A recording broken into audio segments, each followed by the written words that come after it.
ஈராக்கில் அல் அன்பர் மாகாணத்தில் உள்ள ஐன் அல் அசாத் விமான படைத்தளம் மீது தாக்குதல் நடந்ததாக தகவல்கள் தெரிவிக்கின்றது. அண்மையில் ஹமாஸ் அரசியல் பிரிவு தலைவர் இஸ்மாயில் ஹனியை ஈரானின் தலைநகர் தெஹ்ரானில் வைத்து கடந்த 31ஆம் தேதி கொல்லப்பட்ட சம்பவம் மத்திய கிழக்கு மற்றும் இஸ்ரேலுக்கு இடையில் போர் பதற்றத்தை ஏற்படுத்தியுள்ளது.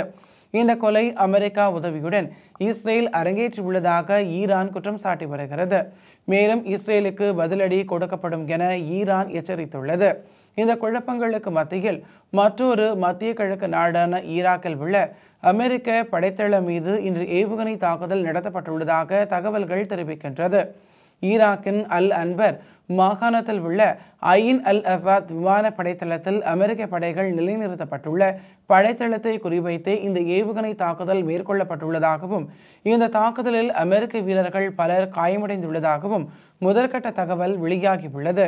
இந்த தாக்குதலை ஈரான் நடத்தியிருக்கலாம் என்றும் சந்தேகிக்கப்படுகிறது.